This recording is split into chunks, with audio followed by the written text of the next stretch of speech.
Este livro de que falou aqui a minha gentilíssima apresentadora é composto de duas partes. Uma primeira parte, mais extensa, é a antologia dos poemas de Fernando Pessoa, que eu escolhi para a Casa da Palavra, porque assim ela decidiu que seriam os meus livros que eles decidiram editar em série. E então, esta parte inicial, em geral mais gorda, é a da antologia. Depois, uma segunda parte, que é a parte de ensaios meus sobre o autor dos versos da antologia. Saiu uma primeira sobre Gil Vicente e agora está saindo a do Fernando Pessoa. Claro que Gil Vicente é um imenso autor, mas muito menos conhecido do que Fernando Pessoa. Mesmo assim, os livros saíram todos. A polissêmica felicidade pessoana. A felicidade para Fernando Pessoa não é buscada como uma coisa só. Tem muitos sentidos. E foi isso que eu tentei explorar neste texto mais ou menos breve. No segundo poema de Mensagem, Mensagem é um livro, o único livro que Fernando Pessoa viu publicado em vida, em 1934, ele morreu em 1935. Em Mensagem, logo no início, há um conjunto de poemas em que ele apresenta o escudo de Portugal, o brasão. Então, primeiro ele mostra o brasão, e o brasão se divide em o campo dos castelos e o campo das quinas. Então, as quinas são as que representam os dinheiros pelos quais Cristo foi vendido. Portanto, este espaço das quinas é um espaço que eu gosto de chamar, enquanto do castelos é o canto da ação, das quinas é o canto da suportação. Então, neste, o poema inicial é: os deuses vendem quando dão. Compra-se a glória com desgraça. Ai dos felizes, porque são só o que passa. O ser feliz, pois, inspira pena e mesmo certo desdém. E, no entanto, ao longo de sua múltipla e extensa obra, Pessoa, poetas, uma vez que Fernando Pessoa fala pela sua voz e pelo menos pela de outros 4 poetas, que constituem com ele um grupo que vai ser estendido depois, ao longo do tempo, muito amplamente, poetas que escreveram um poema só, por exemplo. Ao longo de sua múltipla e extensa obra, Pessoa Poetas buscou a felicidade. Sofreu por sabê-la sempre dos outros. Por sabê-la, talvez, por tê-la talvez tido um dia que não mais voltará, ou voltará na memória incerta. No poema ele diz: e eu era feliz? Não sei. Fui-o outrora, agora. Então, neste momento rápido, precário, que é o presente, eu fui feliz outrora, mas se fui, na verdade, não sei. O que é, afinal, felicidade? Um dicionário de filosofia registra que é uma forma de sabedoria que não advém senão àquele que se conhece perfeitamente e sabe satisfazer as tendências fundamentais do seu ser.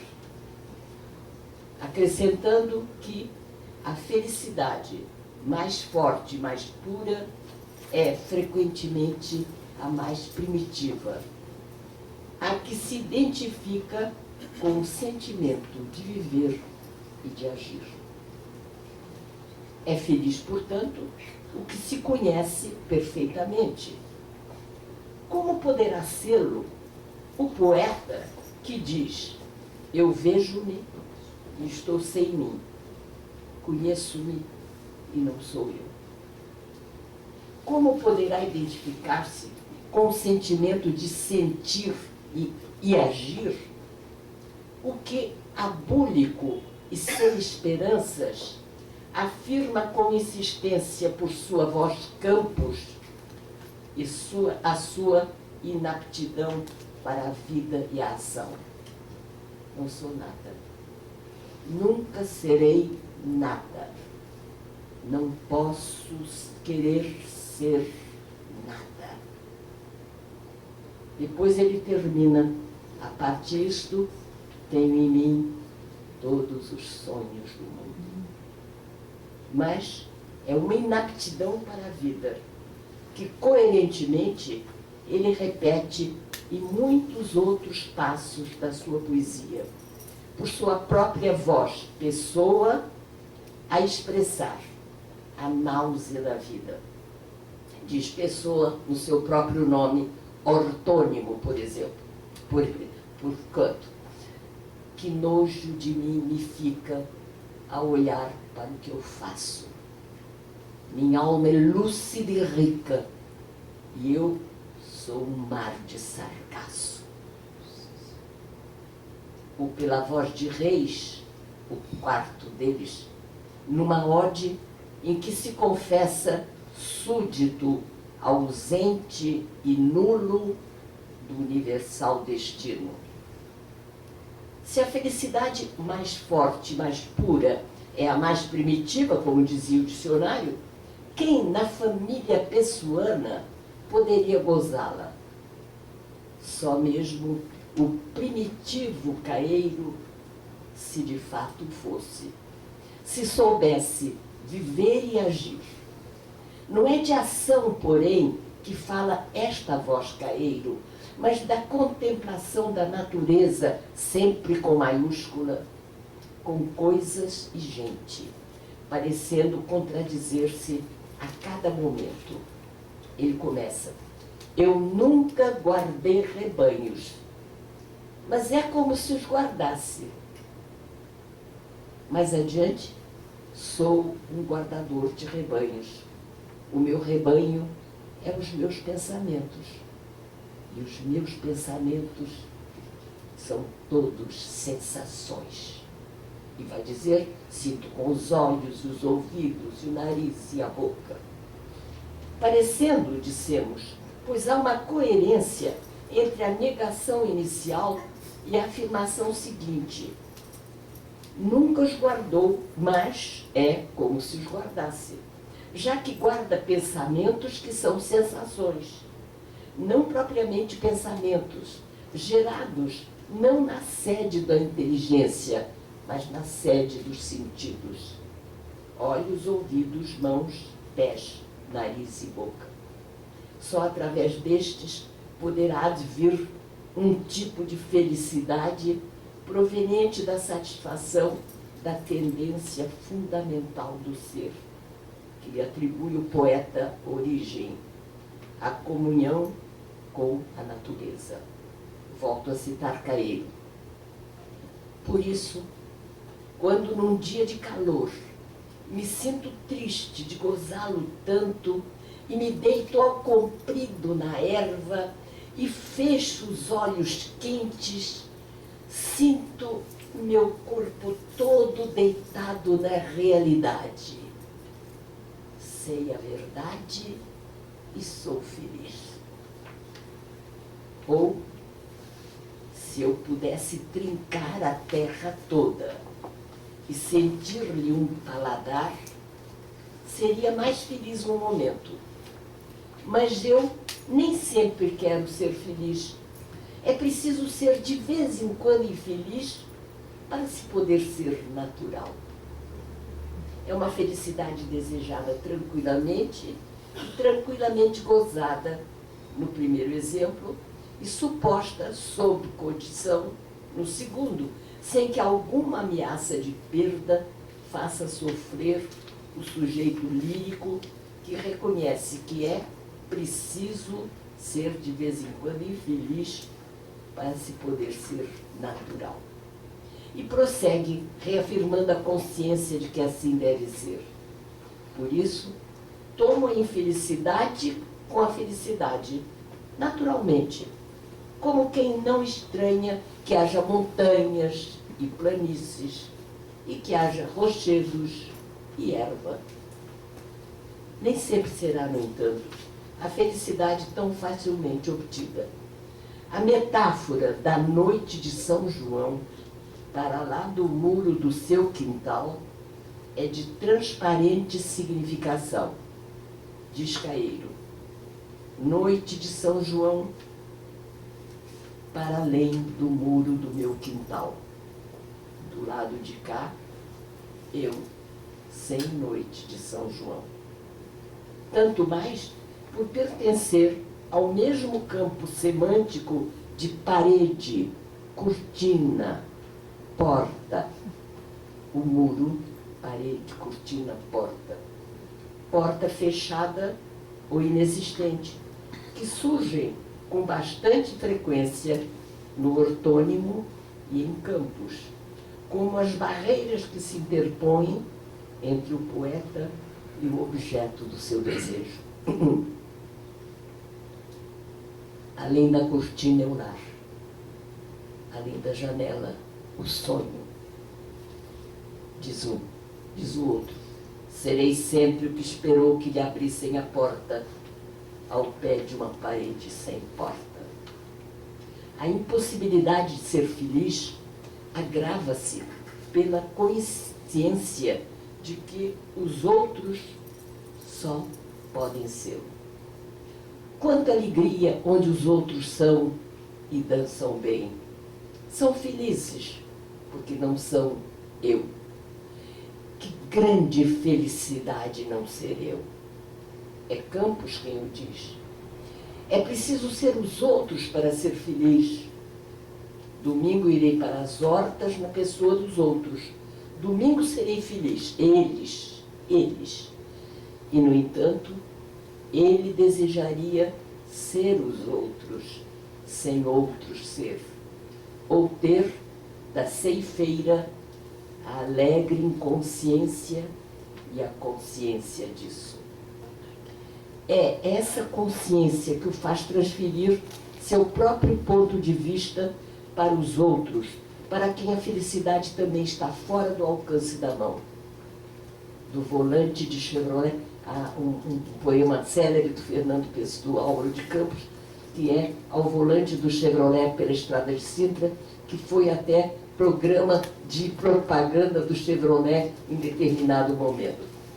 Ao volante do Chevrolet pela Estrada de Sintra, ele vê um casebre à margem da estrada e pensa: a vida ali deve ser feliz, só porque não é a minha. Acrescentando: se alguém me viu da janela do casebre, sonhará, aquele é que é feliz. Para a alma humana, pois, só há deserto, só há oásis no deserto ao lado. É o seu corrosivo vício de pensar que lhe tira a simplicidade necessária para ser feliz, como aquele que é o igual do dia, e no exterior azul que vê, simples confia. Simplicidade que Campos encontra no homem marçano, está no carpinteiro, que Pessoa descobre no gato da rua, que sente só o que sente, que Reis vê no bruto que nos verdes campos pasce para si mesmo anônimo e entra na morte como em casa. Ou sabe que, perdido na ciência, a fútil vida austera eleva além da nossa. Houve, contudo, no passado, alguns momentos felizes. Campos confessa: também tive quem também me sorrisse. E lembra no dia em que festejavam o dia dos meus anos, eu era feliz. Não sabia. Pessoa, a partir de um olhar infantil, diz: olha-me rindo uma criança, e na minha alma madrugou. Relembra esse breve momento a quem se dirige, enternecido pela presença da criança. És a memória de um lugar onde já fui feliz assim. E mais uma vez, em sua própria voz, pergunta: por que é que, para ser feliz, é preciso não sabê-lo? Qual seria essa felicidade invejada ou buscada pelo poeta? Para Caeiro, Caeiro ortodoxo, não doente nem pastor amoroso, ela estaria na sua integração sensorial com a natureza e poderia ser facilmente atingida. Em Campos, não como algo realizado, mas como a expressão do desejo, poder-se apreender seu conceito de felicidade. Estaria também na integração, não com a natureza, senão com tudo, toda a gente e toda a parte. Através da expressão total, poder exprimir-me todo como um motor se exprime. Campos era engenheiro. Claro, tudo isto são invenções da cabeça de Fernando Pessoa. O da total percepção das coisas e da vida.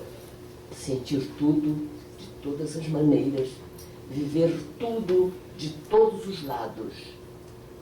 E em Reis, que felicidade lhe é possível?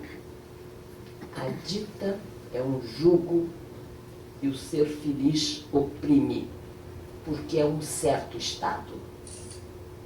Também o amor oprime. O mesmo amor que tenham por nós quer-nos, oprime-nos. O ideal seria, pois, numa ataraxia total, mansa, nada querer, nada buscar. Quer pouco, terás tudo. Quer nada, serás livre.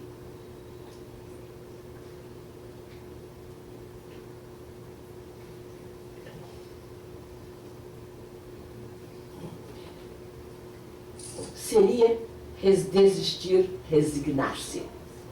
Abdica e ser rei de ti próprio. Por isso é melhor desenlaçar as mãos, ficar à beira-rio, à beira-estrada. Este Ricardo Reis é o poeta clássico, o poeta antigo, que está no século XX, mas que usa todos os processos literários, os modelos, é Horaciano, seu grande modelo é Horácio, e a sua poesia é toda rigorosamente medida, mas não rimada, como a poesia antiga. Ele quer durar, como vidros as luzes transparentes, e deixando escorrer a chuva triste, só mornos ao sol quente e refletindo um pouco. Pôr o seu prazer em coisas mínimas, para que nenhum dia lhe negue a natural ventura. Há ainda neste heterônimo a possibilidade de ser feliz aquele a quem a vida grata concedeu que dos deuses se lembrasse e visse como eles estas terrenas coisas. E mais, aqueles outros cujos corpos sob as árvores jazem na úmida terra. Enquanto vivo, portanto, o homem só é feliz pelo afastamento da sua condição humana e pela desistência, não vida. Morto ser-o-á, porque de nada participa. Tudo lhe é nada. Se excluir o impulso positivo, mas efêmero, de Campos, no sentido de realizar-se pela apreensão do mundo, mesmo assim ficando no desejo, não conseguindo atingi-lo senão pela imaginação, só se terá visto, por um lado, a consciência da impossibilidade de realização, a não felicidade, portanto, e por outro, a aceitação do pouco alcançado no pouco ou nada buscado, uma bem pobre felicidade, a da resignação, da acomodação.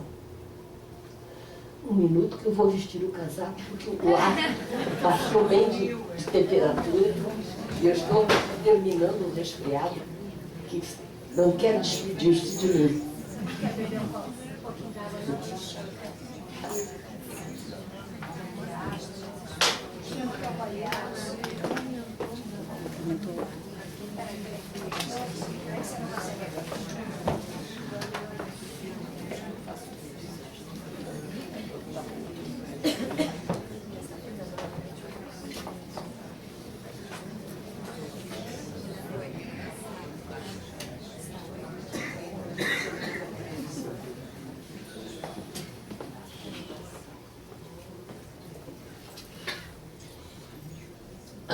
A felicidade, a acomodação ou de resignação. Continuo. É contra esta que se insurge o poeta de mensagem. Já falamos da mensagem logo no começo. Como se dizia a princípio: ai dos felizes, porque são só o que passa. Exclamação reiterada no poema O Quinto Império. Triste de quem é feliz, vive porque a vida dura. E que felizes são estes? São aqueles que vivem em casa, contentes com o seu lar, sem que um sonho no erguer de asa faça até mais rubra a brasa da lareira a abandonar.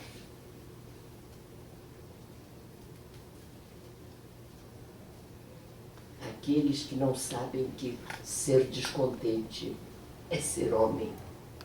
Aqueles a quem basta o bastante de lhe bastar. Aqueles que não são tocados pela loucura sem a qual que é o homem, senão cadáver adiado que procria. É um verso citadíssimo do Fernando Pessoa. Põe-se, pois, a loucura no polo oposto ou da felicidade. É na boca de Cristo que são postas estas palavras: fui doido e tudo por Deus. Só a loucura incompreendida vai avante para os céus. Loucura semelhante à de Dom Sebastião, que quis grandeza qual a sorte a não dá.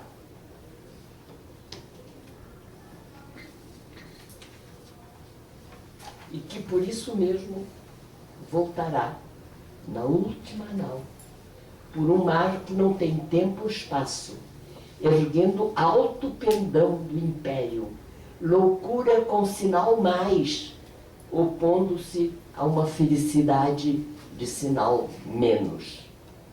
É em mensagem que se combate para alcançar essa vitória.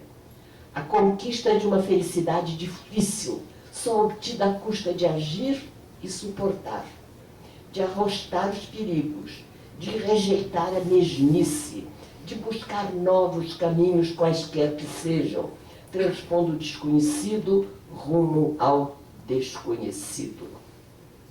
Há um roteiro a seguir nessa caminhada, e se for atento, reconhecer-se-ão indícios ao longo do percurso.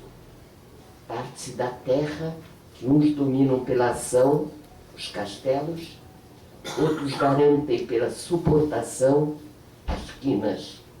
Entre os que agem está o rei Dom Dinis, 1261 a 1325, que, lavrando a terra e o papel, vejam, era um poeta, um grande poeta, o maior poeta da primeira Idade Média portuguesa, e ao mesmo tempo era o homem que plantou os pinhais com os quais se farão os barcos que irão descobrir o mundo.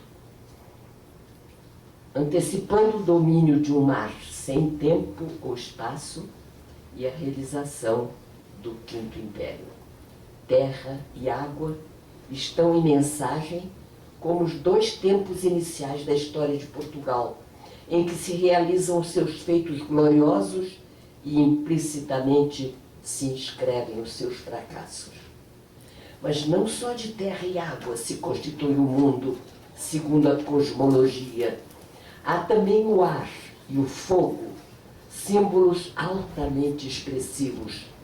Para Bachelard, um estudioso de literatura, mas sobretudo um psicólogo, o ar está na base de uma psicologia ascensional, enquanto que o fogo simboliza, desde Heráclito, o agente de toda evolução.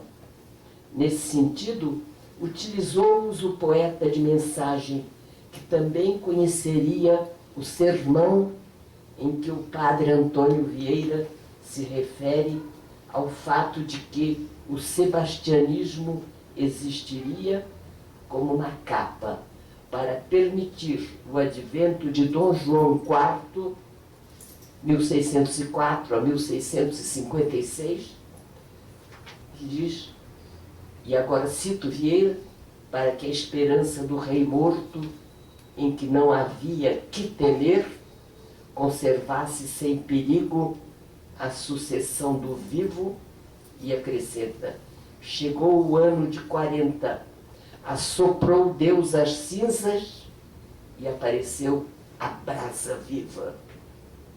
Mas que brasa? Mais que brasa. A chama surge no poema que caracteriza Dom João I.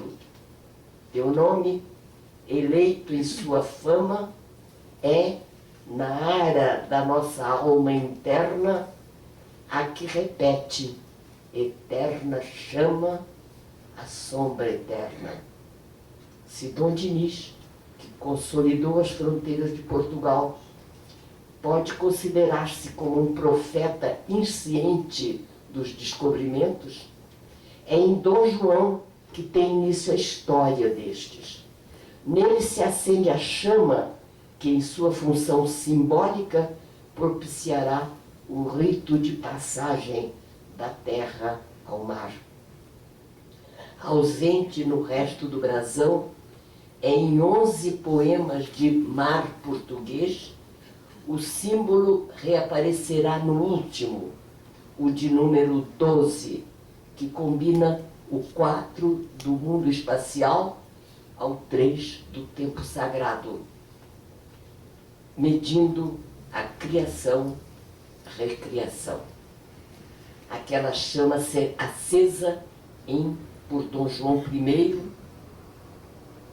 está oculta em cinzas. É necessário o sopro para reacendê-la. Mas a chama que a vida em nós criou, se ainda há vida, ainda não é finda. O frio morto em cinzas a ocultou. A mão do vento pode erguê-la ainda. Dá o sopro, a aragem, ou desgraça ou ânsia com que a chama do esforço se remoça. E outra vez conquistemos a distância, do mar ou outra, mas que seja nossa. O sopro ou aragem, desgraça ou ânsia, reavivará a eterna chama da felicidade verdadeira, daquela que só aos loucos é dado atingir. Além desta, reponta, também rara, a felicidade transcendente, obtida na penosa ascensão, acesse dos iniciados. Neófito, não há morte. Ou, já do outro lado, quando o poeta acordar e se realizar a promessa, sorri, dormendo, minha alma, sorri, minha alma, será dia. A única felicidade que poderia, talvez, satisfazer as tendências fundamentais do seu ser.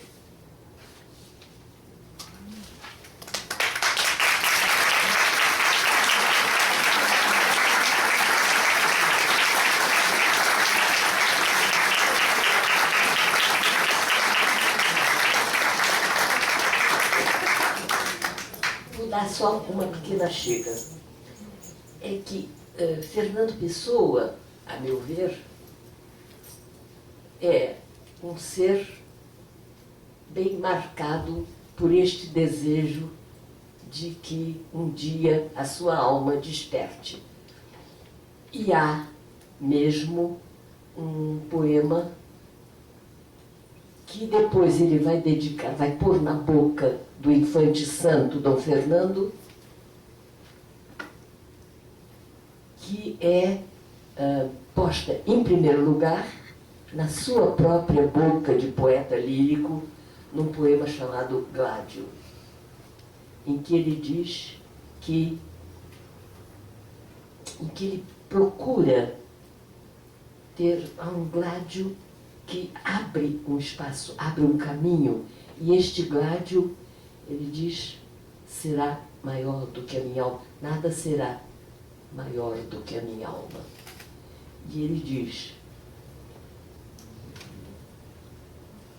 não permitir que eu recorra à minha antologia.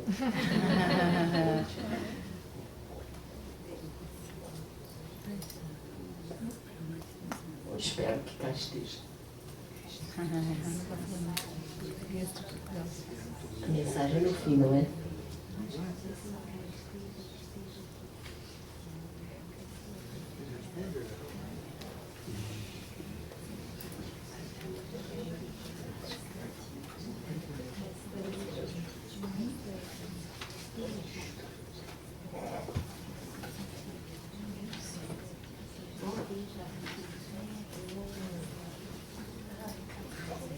Eu estava lá na frente, não me achar nunca.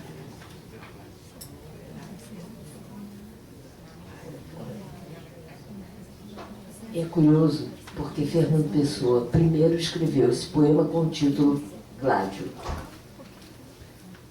escrito por ele, sem nenhuma contestação, um ortônimo. E depois, quando ele foi escrever Os Reis de Portugal, em sequência, Os Reis e Príncipes de Portugal, dentro do brasão, que é a parte inicial da mensagem, ele pôs, então, este infante, Dom Fernando, que era um dos filhos de Dom João I. Dom João I teve realmente uma pleiade de filhos ilustres, cada um se caracterizou por um aspecto especial, pela inteligência, que é Dom Duarte, pela facilidade de escrever, de ser um autor importante do século em que viveu, e outro é um aventureiro, o Dom Henrique, o infante Dom Henrique, que veio, que abriu os descobrimentos, etc. E tal. E então, entre estes, há este Dom Fernando, que ficou preso em Ceuta quando os mouros tomaram Ceuta de volta. Os portugueses tinham atravessado o Mediterrâneo e tinham conquistado Ceuta, que era uma praça muito forte, muito importante, comercialmente, belicamente. E nesse momento em que estavam-se, o príncipe é preso. E então os mouros o prendem. E imaginam que vão vendê-lo muito caro. Quer dizer, vão dar o resgate à custa da devolução de Ceuta.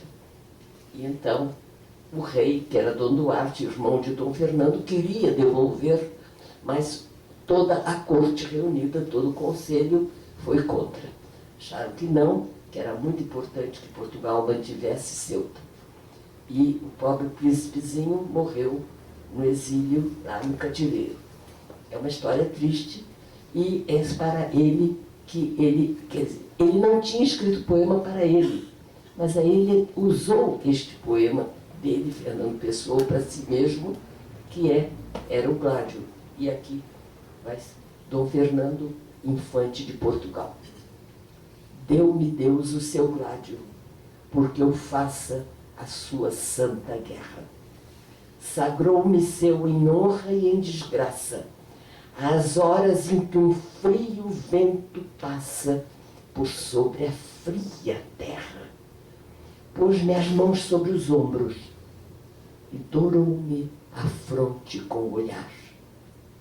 E esta febre de além que me consome, e este querer grandeza, são seu nome dentro em mim a vibrar.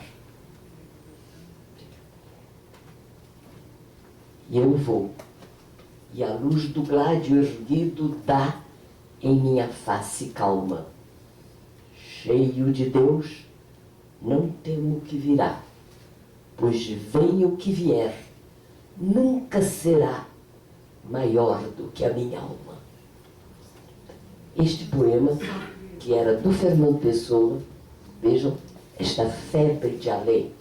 E eu reconheço que há em Fernando Pessoa uma febre de além. Ele não se contenta com o aquém, cá de baixo. Ele está em busca daquele desconhecido com o grande D, de que falei atrás, a propósito de outra coisa qualquer. Então, isto é que me parece que é verdade e que é o que ele põe quando utiliza os versos e os atribui ao infante santo Dom Fernando. Muito obrigada.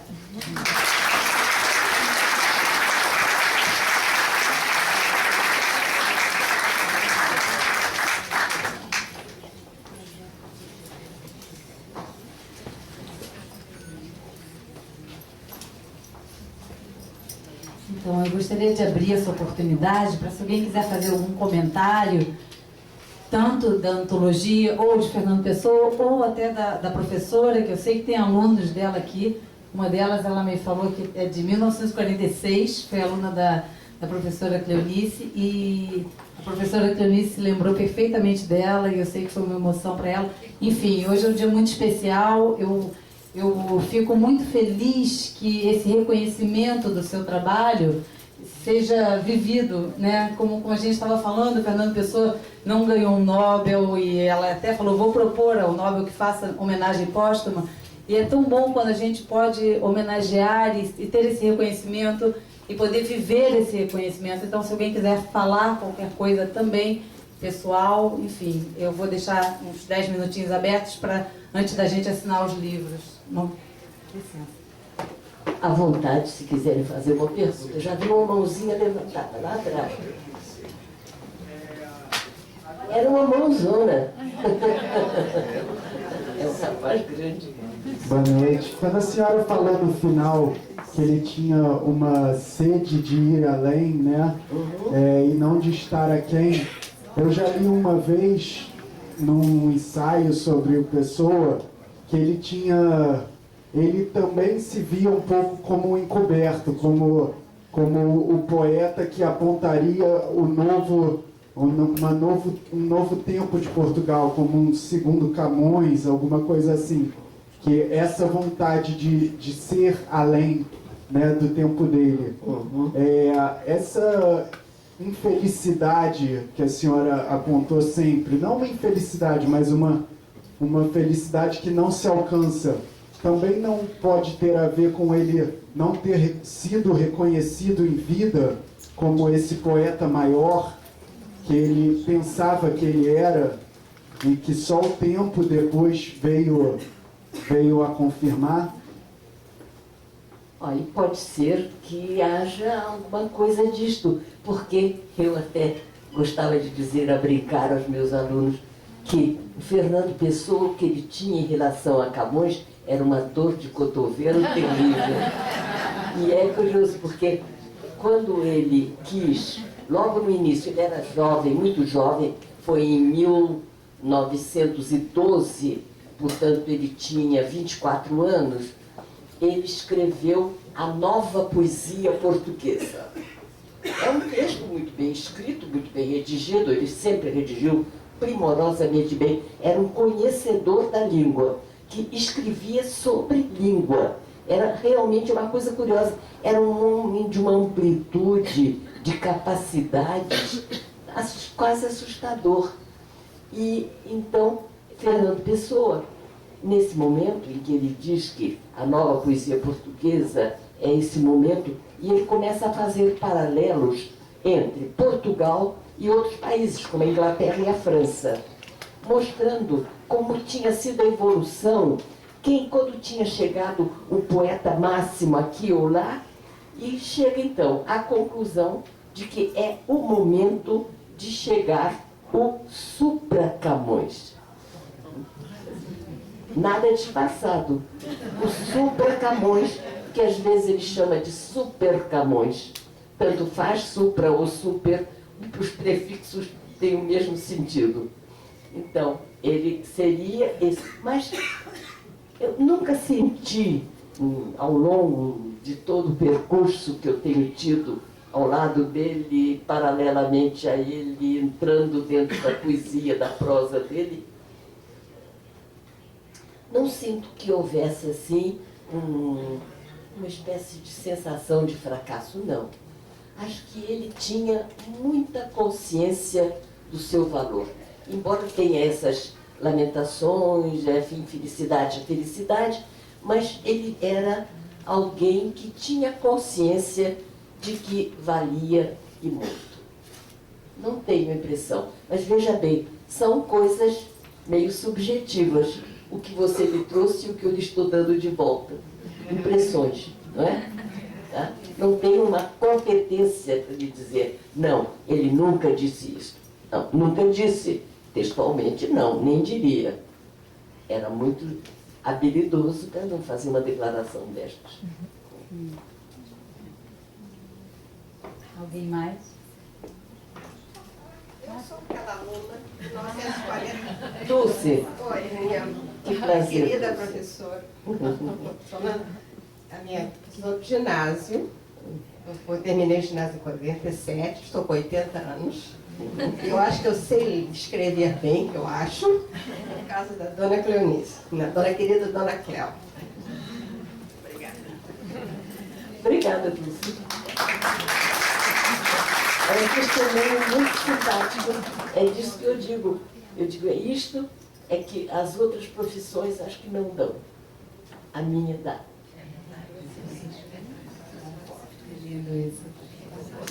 Oi, ela fala.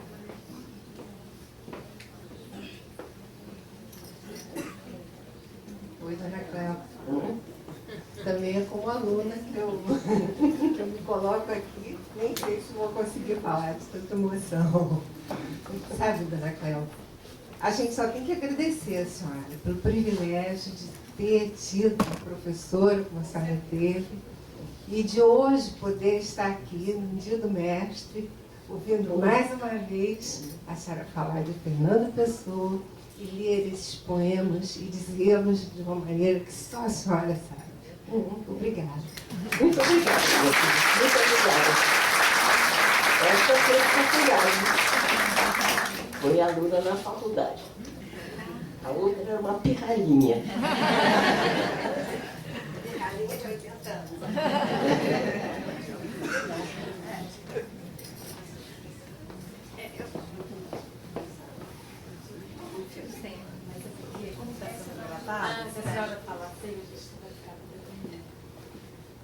Mestra Cléo, eu trabalho com crianças com dificuldades de leitura, disléxicas, e todos gostam muito de um livro chamado Fernando Pessoa para Crianças. A senhora poderia falar alguma coisa que a gente pudesse levar para as nossas crianças sobre Fernando Pessoa, escrevendo para elas? Minha querida, eu não conheço esse livro e preciso Vou lhe conhecê-lo. apresentar logo. É uma vergonha que eu não conheço, nunca vi. Que bom, sinal de que a senhora está muito viva e ainda tem o que conhecer, né? O que eu sei de Fernando Pessoa com crianças era a relação dele com os sobrinhos.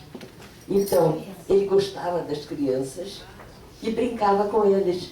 E andava, contava histórias a eles e dizia poeminhas, etc.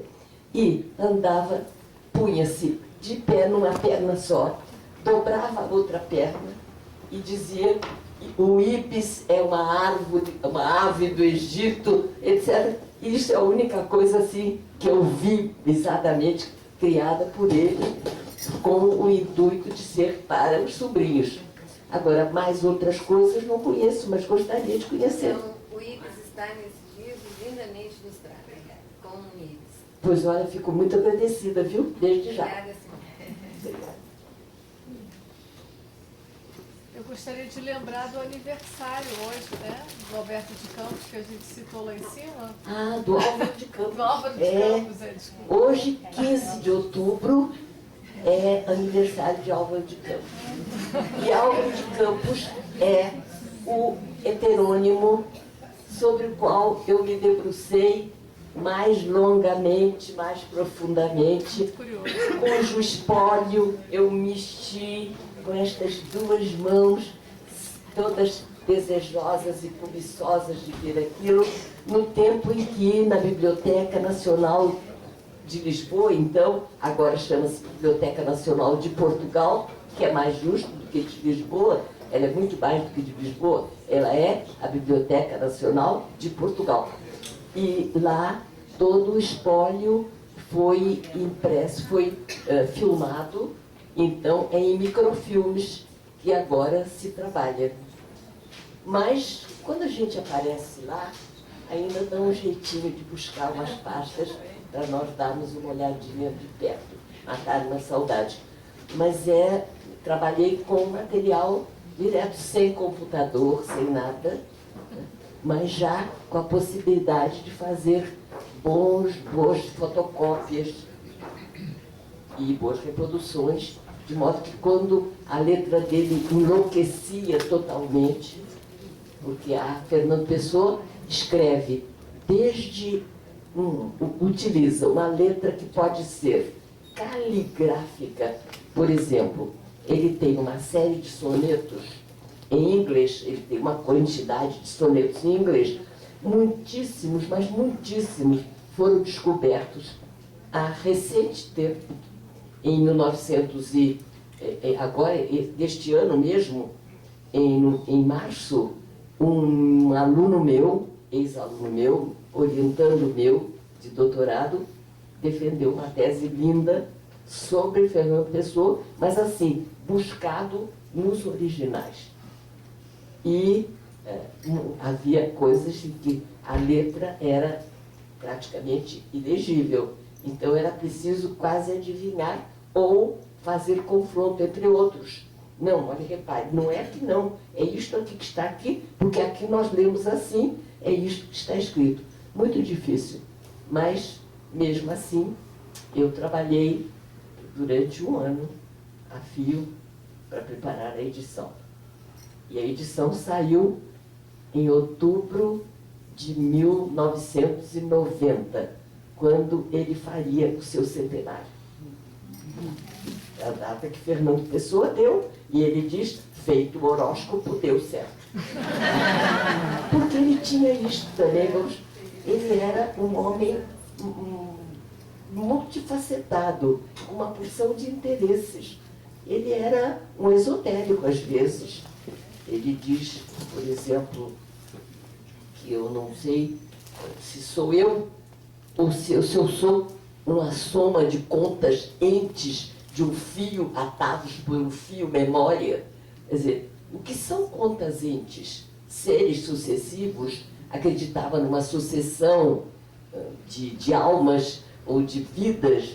Quer dizer, sim, mas por outro lado nunca foi, digamos assim, um espírita. Foi, até assistiu sessões espíritas, e há um livro dele, do Caeiro, o livro do Caeiro, tem no original, que o professor Ivo Castro trabalhou e do qual fez uma cópia perfeita, total, e publicou, lê-se nas costas do texto uma outra letra estranha, diferente, que pela conversa, é alguém que conversa com ele, parece a mãe dele. Entendeu? Quer dizer, há coisas estranhíssimas. Bom, eu não sou espírita, mas respeito todas as religiões. Naturalmente, acho que desde que nós sejamos sinceros naquilo em que acreditamos, todas as religiões têm o seu valor. Todas as religiões são boas.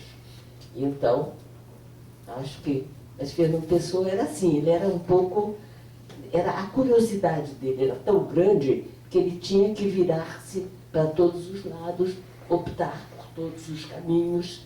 Então, não optava por nenhum, afinal, não é? Ele ia borboleteando. Muito obrigada. Esse aqui é só um pequeno símbolo da homenagem, da honra de tê-la aqui conosco. Muito obrigada. E com terra, para que dure muito. Muito bem, e vai ficar tratado, muito bem tratado, como presente do Dia do Mestre. Isso, em homenagem a todos os mestres aqui presentes, os mestres que nos ensinam tanto, né, por toda a nossa vida, aprendemos muito. E aqui, assim, o Rabino Newton Bonder deixou esse presente para a senhora, que é o livro Exercícios da Alma, que são pequenos flashes de sabedoria vindo da Cabala, do judaísmo. E ele deixou em honra a toda a sua Fernando presença. Pessoa era grande amigo da Cabala. É? Sim, senhora, com certeza. E esses exercícios podem ser lidos assim numa ordem ou simplesmente abrir e ver a inspiração do dia, do momento. Muito obrigada. Transmita ao Rabino os meus agradecimentos. Obrigada. E agora nós... Um ao raso. Pronto, abri. A compaixão é um sentimento indomesticável. Toda vez que queremos direcioná-la para alguns, deixando outros de fora, ela azeda e se deteriora. Na verdade, o carinho expresso apenas para alguns estabelece uma relação que chamamos de mafiosa. É uma forma de perversão que dificilmente reconhecemos por acreditarmos que a compaixão é um valor absoluto. Uma mãe que privilegia com mais amor um filho do que outro gera violências que se arrastam por gerações. Quando damos tudo a nossos filhos e fingimos que não vemos crianças abandonadas nas ruas, compactuamos com violências que também se reproduzirão por gerações. Por mais estranho que nos pareça, é melhor ter um coração enrijecido do que eleger apenas um grupo para nossa compaixão. Quem não ama ninguém é mais fácil de ser despertado do que quem ama apenas os seus.